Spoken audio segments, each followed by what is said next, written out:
আল্লাহ রাব্বুল আলামিনের বাণী, ফাইন্না মাআল উসরি ইউসরান, ইন্না মাআল উসরি ইউসরা।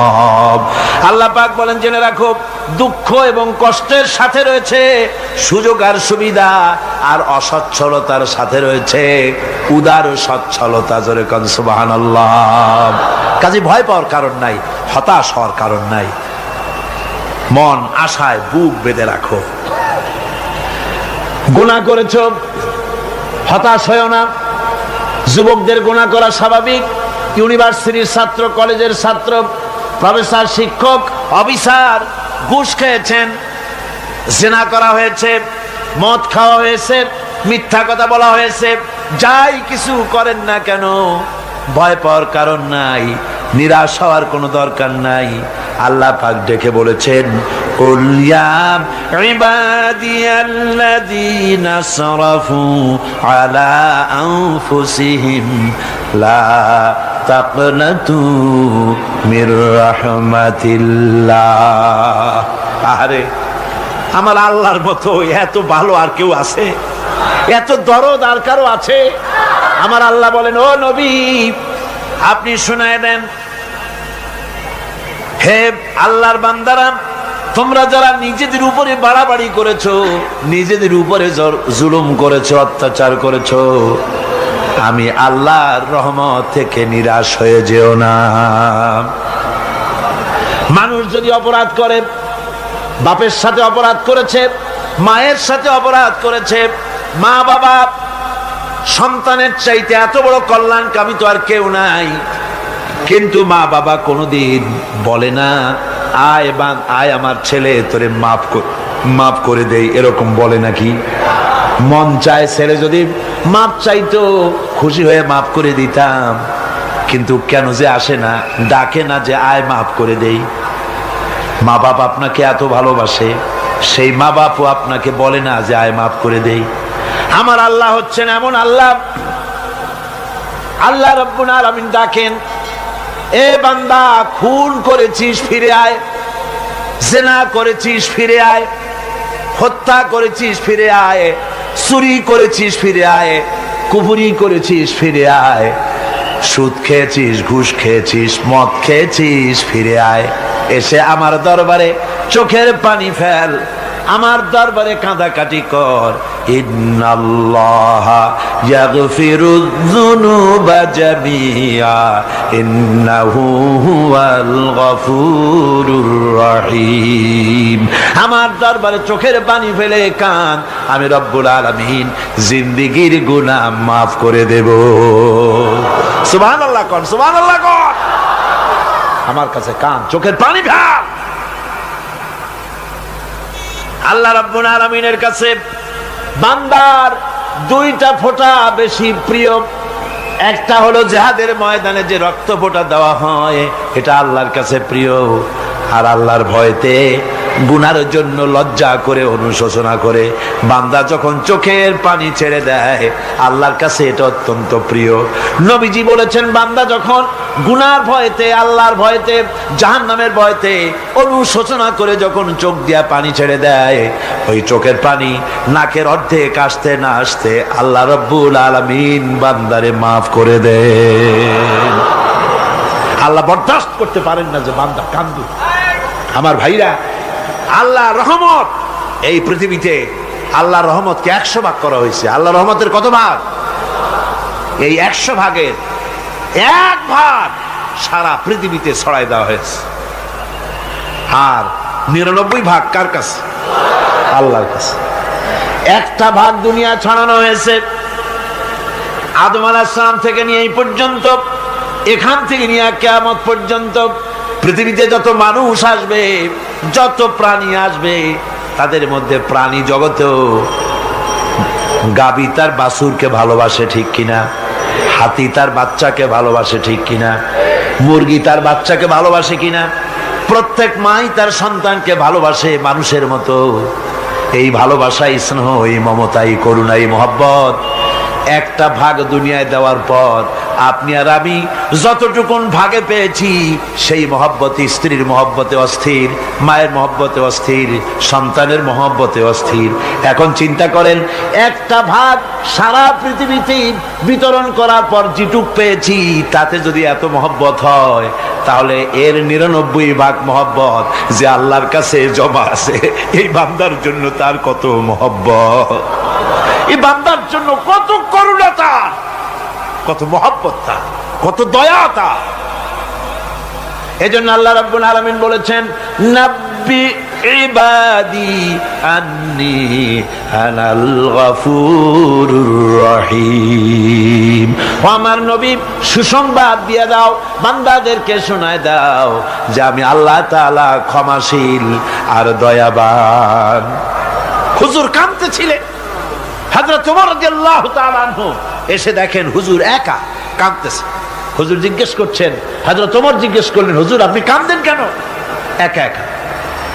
হযরত ওমর বলেন, আমি যখন প্রশ্ন করলাম নবীজি বললেন, আমার কাছে কিছু আগে জিবরাইল এসেছিলেন, জিবরাইল এসে আমাকে বললেন আল্লাহ পাক বলেছেন, হে আমার নবী, ইসলামের ভিতরে থেকে যে সমস্ত মানুষগুলো ইসলামের ভিতরে থেকে চুল আর দাড়ি পাকায় দিছে, কিয়ামতের দিন এই লোকগুলারে আমি শাস্তি দিতে আমার শরম হবে।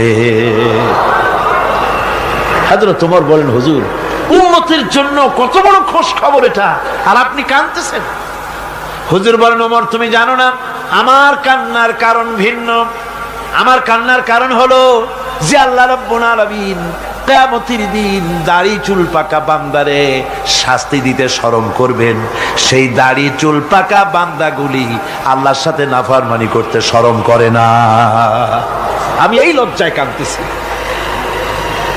ভাইরা, হুজুর আল্লাহ পাক বলেন, ও আমার নবী, রাতের আধারে যখন একটা বুড়া আমার দরবারে হাত উঁচু করে, একটা বুড়া মানুষ রাতের আধারে যখন আমার দরবারে হাত উঁচু করে আর যখন বলতে থাকে, রব্বুল আলামিন আমার পেছনের জীবনটা বড় খারাপ করেছি, এমন কোন কাজ জীবনে করি নাই যা তোমার কাছে কিছু দাবি করতে পারি, সব রকমের নাফরমানি করেছি, আজ আমি বুড়া হয়ে গেছি, কামাই করতে পারি না, ছেলে আমাকে চোখে দেখতে পারে না, পুত্রবধূ আমাকে ঘরে জায়গা দেয় না, আমার স্ত্রী আমাকে দেখতে পারে না, রোজগার করতে পারি না, হাঁটতে পারি না, চলতে পারি না, সবার কাছে আমি তিতা হয়ে গেছি, আমি দাঁড়াতে পারি না, কোমরে ব্যথা পাই, হাঁটুতে ব্যথা পাই, চলতে পারি না, কানে শুনতে পাই না, চোখে দেখতে পারি না, আর তোমার কাছে কিছু চাইয়া নেব এমন ভালো কাজও করি নাই। এইভাবে যখন বান্দা কাঁদতে থাকে আমার দরবারে, ও আমার হাবিব আমার রহমতের দরিয়ায় জোশ মেরে যায়, আমার শরম হয় এই বুড়াটারে কেমনে খালি হাতে ফিরাইয়া দেই। সুবহানাল্লাহ, সুবহানাল্লাহ। আমার আল্লাহর এত দয়া, আমার আল্লাহর এত মায়া, এত মহব্বত। আমার আল্লাহ রাব্বুল আলামিন বলেন, ওয়াইযা সালাকা ইবাদি আন্নী ফাইন্নী করিব। ও আমার হাবিব, আমার বান্দা আমার ব্যাপারে প্রশ্ন করে, আমি বান্দার একদম নিকটে।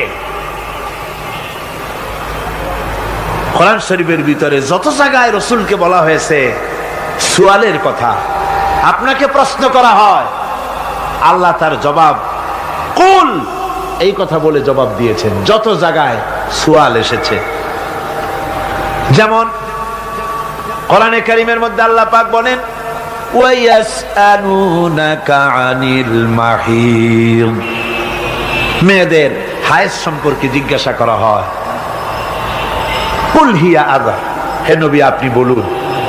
এভাবে করে কুল দিয়ে জবাব দেওয়া হচ্ছে।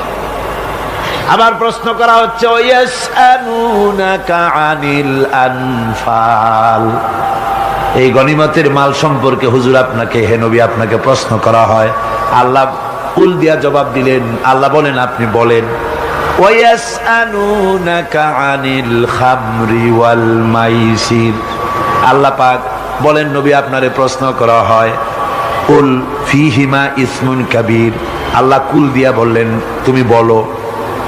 আবার বলা হলো ওয়ায়াসআলুনাকা আনিল আহিল্লা, কুল হিয়া মাওয়াকিতু লিন্নাস। ও নবী, আপনাকে প্রশ্ন করা হয় চাঁদের ক্রমবর্ধমান এবং ক্রমহ্রাস, এই যে বাড়ে আর কমে, পূর্ণিমা হয় অমাবস্যা হয়, কেন হয়? আপনি বলুন। কুল, আপনি বলেন, এটা আমি অক্ত এবং সময়, বছর আর দিন গণনা করার জন্য পৃথিবীবাসীদের জন্য বিনা পয়সায় একটা ক্যালেন্ডার বানাইয়া আকাশে ঝুলাই রেখেছি। এভাবে যত জায়গায় এসেছে আপনাকে প্রশ্ন করা হয়, তত জায়গায় আল্লাহ জবাব দিয়েছেন কুল, আপনি বলেন। গোটা কোরআন শরীফের ভিতরে এই একটি মাত্র জায়গা যেখানে বলা হয়েছে আপনাকে প্রশ্ন করা হয়। আল্লাহ এখানে বলতে পারতেন কুল, আপনি বলেন, আল্লাহ তোমাদের নিকটবর্তী, এভাবে জবাব হয় নাই।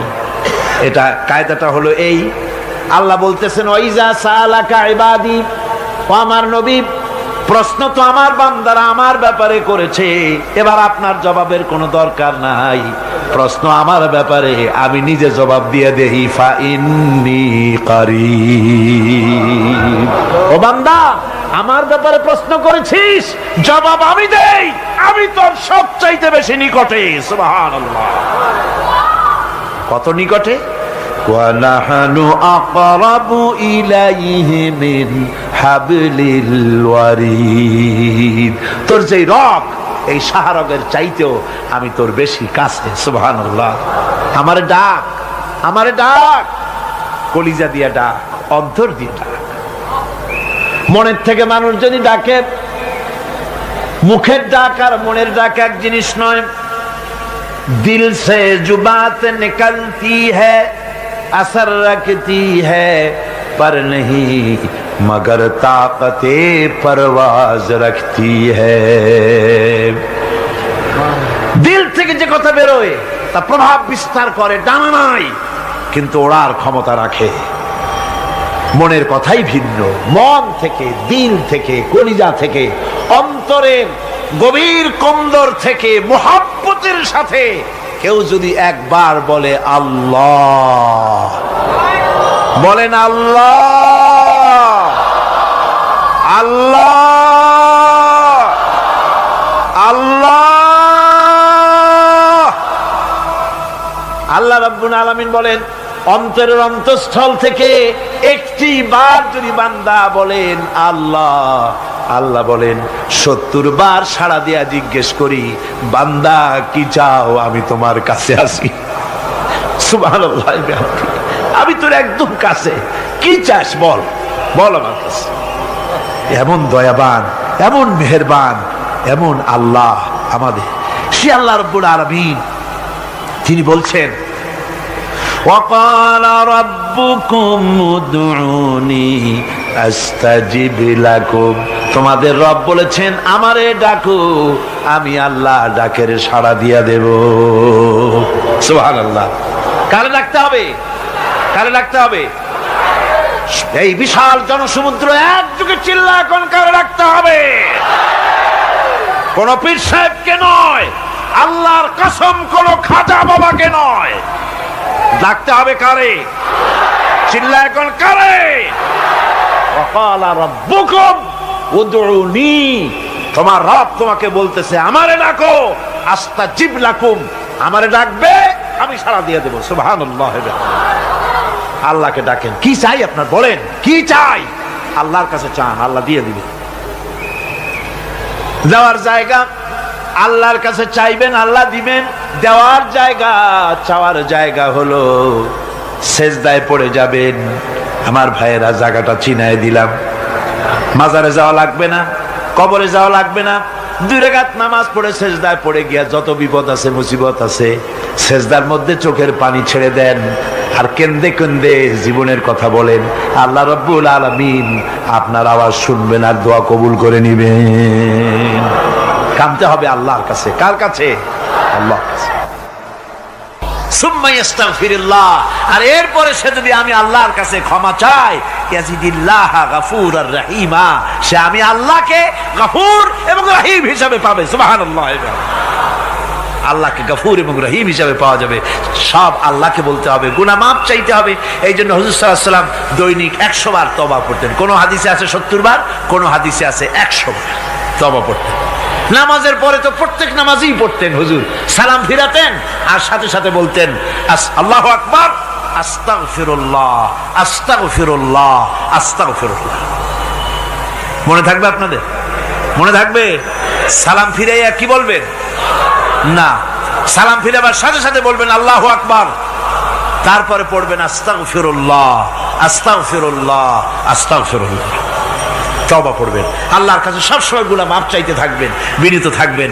আল্লাহকে পাওয়া যাবে, তাকে রহিম হিসেবে পাওয়া যাবে।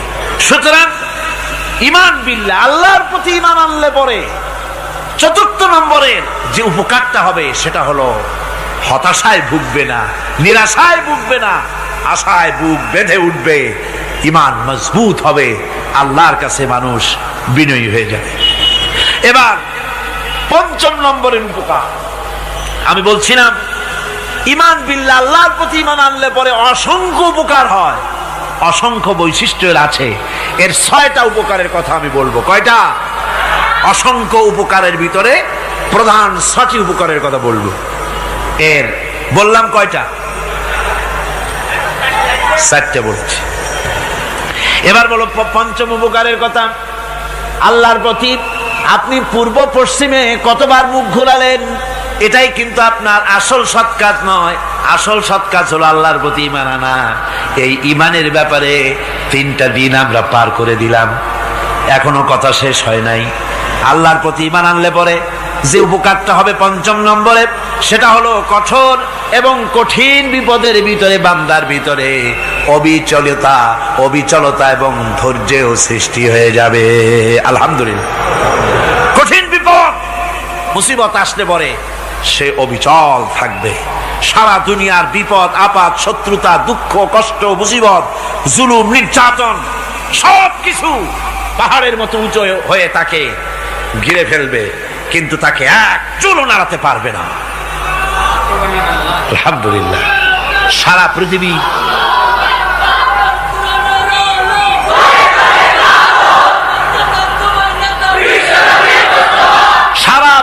একদিকে আর সে একা একদিকে থাকবে। বিরোধিতা তো হবেই, বিপদ তো আসবেই। কবি বলতেছেন, সাথে জাকা রহা হ্যায় अज़ल से ता इमरोज, सते जाका रहा है अज़ल से ता इमरोज, चरागे मुस्तफावी से शरारे बुलहबीस। সে আবহমান কাল থেকে শুরু করে মুস্তাফা সাল্লাল্লাহু আলাইহি ওয়াসাল্লামের দীপ শিখার সাথে আবু জেহেল, আবু লাহাবের অগ্নিস্ফুলিঙ্গের টক্কর লেগেই আছে। রাসূলুল্লাহ আল্লাহর দেওয়া এই বিধান, এই দ্বীনের বাতিটা টিম টিম করে জ্বলেছে। আর গোরকি, টর্নেডো, হাজার হাজার মাইল বেগে হেরিকেন এসেছে, গোরকি এসেছে, টর্নেডো এসেছে, টাইফুন এসেছে, কিন্তু এই আলো নিবাইতে পারে নাই। সুবহানাল্লাহ। এই আলো নিবাতে পারে নাই। এই শত্রুতা চিরকালের, নিবাতে পারবে না। কারণ হচ্ছে আল্লাহ রাব্বুল আলামিন বলেছেন, يريدون ليطفئوا نور الله بأفواههم والله متم نوره ولو كره الكافرون। ওরা চায় মুখের ফু দিয়ে আমার আলোকে নিভিয়ে দেবে, কিন্তু আমি আমার আলোকে পূর্ণতা দান করব, তাতে কাফের বেঈমানদের কলজায় যত জ্বালা যন্ত্রণা হোক আমার দ্বীন কেউ মিটাই দিতে পারবে না। সুবহানাল্লাহ। সুতরাং বিপদে অবিচলতা আসবে, সে অটল হবে, মজবুত হবে। কোরআনে কারীম বলতেছে, ওয়া কাযালিকা জাআলনা লিকুল্লি নাবিয়্যিন আদুওয়াম মিনাল মুজরিমিন। এই পৃথিবীতে এমনি করে আমি সকল নবীদের শত্রু বানিয়েছি, সব পাপিষ্ঠ অপরাধীদেরকে। নবীদের সাথে বিরোধিতা করেছে কারা? পাপিষ্ঠরা, অপরাধীরা। আজও খুঁজে দেখেন আজও ইসলামী আন্দোলনের বিরোধিতা যারা করে সবগুলি কি পাপিষ্ঠ? সত্য কিনা কর? ইসলামী আন্দোলনের বিরোধিতা যারা করে হিসাব করে, চোখ দিয়ে তাকায় দেখেন, খুঁজে দেখেন তাদের নামগুলি। মদখোর, জিনাকার, বদমাশ, চোর, হাইজাকার, বেনামাজি, লুটেরা, মিথ্যাবাদী, সবচাইতে সমাজের নিকৃষ্ট লোকগুলি ইসলামের বিরোধিতা করে।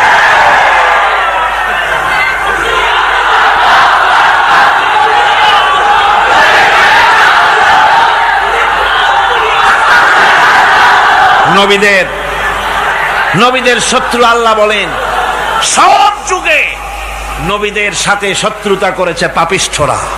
আল্লাহর কথা, কার কথা?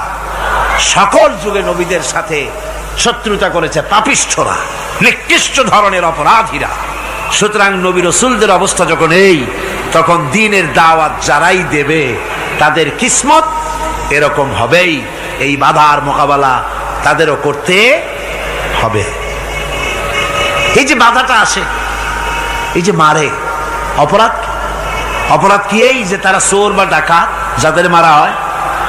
আল্লাহ রাব্বুল আলামিন বলেন অপরাধ হলো ওয়ামা নাকামু মিনহুম ইল্লা আইয়ুমিনু বিল্লাহিল আজিজিল হামিদ। অপরাধ হচ্ছে ইমানদার লোকদের উপরে নির্যাতন চালিয়েছে, অন্য কোনো কারণে নয়। কারণ একটাই, তারা আল্লাহর জমিনে আল্লাহর দ্বীন প্রতিষ্ঠা করতে চেয়েছে, আর কোনো অপরাধ না। জমিন আল্লাহর, জমিন কার? এই বিশাল জনসমুদ্র গর্জে উঠুন একযোগে, বলুন জমিন কার? আইন চলবে কার? এখানেই সংঘর্ষ বেঁধেছে আবহমান কাল ধরে। মানুষ অত্যাচারিত হয়েছে, সাহাবায়ে কেরাম অত্যাচারিত হয়েছেন। বুখারী শরীফের হাদিসে এসেছে রাসূল করিম সাল্লাল্লাহু আলাইহি ওয়াসাল্লামের কাছে হযরতে খাব্বাব গিয়ে উপস্থিত হয়েছিলেন। হযরতে খাব্বাব বলেন, হাদিসটা এভাবে লেখা হয়েছে বুখারীতে, ওয়ান খাব্বাব বিন আল-আরিদ রাদিয়াল্লাহু তাআলা আনহু قال شكونا إلى رسول الله صلى الله عليه وسلم وهو متوسد بردة له في ظل الكعبة। রাসূলুল্লাহর কাছে গেলাম, কাবা শরীফের কাছে গিয়া দেখি নবীজি একটা চাদর গায়ে দিয়ে তিনি আরাম ফরমাচ্ছিলেন কাবা শরীফের ছায়ায়। সেখানে গিয়ে বললাম, আলা তাস্তানসিরু লানা আলা তাদউ লানা ইয়া রাসূলুল্লাহ, হে আল্লাহর রাসূল, আপনি কি আমাদের জন্য আল্লাহর কাছে দোয়া চাইবেন না? আপনি কি আল্লাহর কাছে আমাদের জন্য সাহায্য চাইবেন না? আমাদের লোকগুলিকে, মুসলমানগুলিকে মারতে মারতে তো শেষ করে ফেলে দিল। তারা আমাদের সুমাইয়াকে মারলো, আমাদের খাব্বাবকে উটের সাথে পায়ের দড়ি লাগায় টানলো, আমাদের খোবায়েবকে তারা আগুনের উপরে চিৎ করে শোয়ায় রাখলো, না খায় রাখতেছে, মারতেছে, কষ্টে তো শেষ হয়ে গেলাম। হুজুর, আপনি কি আমাদের জন্য দোয়া করবেন না? হাদিস শরীফে এসেছে, নবীজি উঠে বসলেন সোজা হয়ে। নবীজি বলেন, ও আমার সাহাবী, ও খাব্বাব, শোনো, তোমাদের আগে এই পৃথিবীতে যারা দ্বীনের দাওয়াত দিতে এসেছিলেন তাদেরকে সমকালীন রাষ্ট্রশক্তি, সমাজ শক্তি তাদেরকে ধরত। ফায়ুখাজুর রাজুলো, তাদেরকে তারা ধরত। ফায়ুহফারু লাহু ফিল আরদ, আর তার জন্য জমিনের ভিতরে কবর বানাইতো। ওই কবর ফায়ুজালু ফিহা, ওই কবরের ভিতরে তাকে কোমর পর্যন্ত গেড়ে দিত। সুম্মা ইউতা বিল মানশার, এরপরে করাত আনতো। ফায়ুদাউ আলা রাসিহি, এরপরে ওই করাত তার মাথার উপরে রাখতো। ফায়ুজালু নিসফাইন, এরপরে করাত দিয়া চিরে জীবিত মানুষটারে দ্বিখণ্ডিত করে ফেলে দিত। মা ইয়াসুদ্দুহু যালিকা আন দীনিহি, ও আমার খাব্বাব, এত কষ্ট দেওয়ার পরেও সেই যুগের কোন মুসলমানকে, দ্বীনের দায়ীদেরকে আল্লাহর দ্বীন থেকে এক চুলো তারা সরাই দিতে পারে নাই, এক চুলো সরাতে পারে নাই। ওয়াল্লাহি, ও খাব্বাব, আমি আমার আল্লাহর নামে কসম করে বলছি, লা ইউতাম্মান্নাল্লাহু হাযাল আমরা হাত্তা ইয়াসিরা আর-রাকিবু মিন সানা ইলা হাযরামাউত। আমি কসম করে বলি, আল্লাহ রাব্বুল আলামিনের এই সানা থেকে হাযরামাউত পর্যন্ত লোকেরা যাতায়াত করবে, সুন্দরী রমণীরা গমন করবে, সদাগরেরা যাতায়াত করবে, টাকা নিয়া পয়সা নিয়া যাতায়াত করবে। তাদের মনের মধ্যে লুটের ভয়, টাকার ভয়, চুরির ভয়, ডাকাতির ভয়, জেনার ভয়, হত্যার ভয়, ধর্ষণের ভয়, কোনো ভয় থাকবে না। লা ইয়াখাফু ইল্লাল্লাহ, আল্লাহ ছাড়া কোনো ভয় থাকবে না। এমন একটা সমাজ, এমন একটা সময় আসবে। ওয়ালাকিন্নাকুম তাস্তাজিলুন, অথচ খুব তাড়াহুড়ো তোমরা করতেছো। তাড়াহুড়ো করো না, সময় আসবে ইনশাআল্লাহ। আমার ভাইয়েরা, আমার বন্ধুগণ, কঠিন বিপদে অবিচলতা এবং ধৈর্যের দৃষ্টান্ত রেখে গেছেন আম্বিয়া আলাইহিমুস সালাম। সুবহানাল্লাহ। কঠিন বিপদে অবিচলতা, দৃঢ়তা, ধৈর্য কারে বলে, তার দৃষ্টান্ত কারা রেখেছেন? আম্বিয়া আলাইহিমুস সালাম। ওনারাই আমাদের আদর্শ, নবীরাই আদর্শ। সাহাবায়ে কেরাম রিদওয়ানুল্লাহ তাআলা আলাইহিম আজমাইন আমাদের আদর্শ। ভাইরা আমার, মুসা আলাইহিস সালামকে ফেরাউন যখন ঘিরে ফেলে দিল, কোরআনের সব কথা গল্প গুজবার ইতিহাসের জন্য লেখা হয় নাই। কোরআনের মধ্যে যা লেখা হয়েছে সব বান্দাদের উপদেশের জন্য, যাতে করে লোকেরা চিরটা কাল এর থেকে উপদেশ নিয়ে নিজেদের তৈরি করতে পারে। জোরে বলেন সুবহানাল্লাহ। মুসা আলাইহিস সালামের কথা আল্লাহ বলেন, ফেরাউন তাকে ঘিরে ফেলে দিল, পালাবার রাস্তা নাই। ফালাম্মা ترى الجمعان قال أصحاب موسى إنا لمدركون। মুসা আলাইহিস সালামের উম্মতেরা বললেন, হে মুসা, পাকড়াও হয়ে গেছি, পালাবার রাস্তা নাই। তিন দিক থেকে আমাদেরকে ঘেরাও করেছে ফেরাউনের শক্তি। সামনে কি? দরিয়া, আর তিন দিকে কি? ঘেরাও আন্দোলন। পালাবার পথ নেই, পালাবার পথ নাই। সারাশি আক্রমণ, ঘেরাও আন্দোলন। এই যে ঘেরাও টেরাও তো আজকে নতুন নাই, ঘেরাও আসছে অনেক আগের থেকে। আসলে কথা বুঝতে পেরেছি। মাইক না থাকলে আমি কি করবো কন? আজকে এরকম হচ্ছে কেন? আগামীকাল ঠিক হবে ইনশাআল্লাহ, রাগ করেন না। গান হচ্ছে, বসেন বসেন। শয়তান ঢুকছে মাইকের মধ্যে। অনেক সময় হয় কি, মাইকের হাই পাওয়ারের যে মেশিন আছে, এর ভিতরে ইথার থেকে রেডিওর ওই গানগুলি ওর মধ্যে ঢুকে পড়ে। কথা বুঝতে পেরেছে? এই জন্য শয়তান তো আর বসে থাকে না, ওরও তো কিছু করার আছে। ধৈর্য ধরেন, ধৈর্য ধরেন। কালকে অপারেটরদেরকে মাওলানা শামসুদ্দিন সাহেবের কাছে অনুরোধ করব, অপারেটর একটু ভালো করে হেদায়েত করে দেবেন মাইকে। আজকে আমার নিজেরও কষ্ট হচ্ছে, আমিও বুঝতে পারছি না যে আমার কথাগুলি কি আওয়াজে বেরোচ্ছে, যার জন্য আমাকে বেশি চিল্লাইতে হচ্ছে।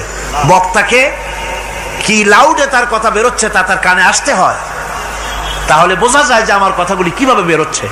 এটা এই অবস্থায় সিচুয়েশন আজকে নাই, এবং লোকেরাও মাইকের ব্যাপারে আজকে অভিযোগ করেছে, যা বিগত 16 বছরে করে নাই। সেটের ব্যাপারে কোথাও কোনো অসুবিধা হয়েছে? মাইকটা ভালো, এবং মাইক যারা দেন প্রতি বছর খেদমত করে, আল্লাহ তাদের প্রতি রহম করুন। সবাই বলেন আমিন। এদেরকে রাগ করে পথে পাই আবার মারধর করেন না। সিলেটের যে তাফসির মাহফিল হয়, বিগত 19 বছর তাফসির করেছি একটানা, এবার 20 বছর পুরো হবে ইনশাআল্লাহ। সিলেটে একটানা 20 বছর তাফসির করতেছি সেখানে। তো মাইক, একটা লোক বিনা পয়সায় মাইক দেয়, মাইকের ভাড়া সে নেয় না। তাফসিরের মাহফিলের মাইকের ভাড়া নেয় না। যে বছর এরশাদ সরকার আমাকে প্লেন থেকে নামতে দিল না, আপনাদের মনে আছে? সিলেট থেকে ফিরাই দিল। এই খবরটা মাইকম্যান যখন শুনেছে যে আমাকে নামতে দেয় নাই, ফিরাই দেওয়া হয়েছে,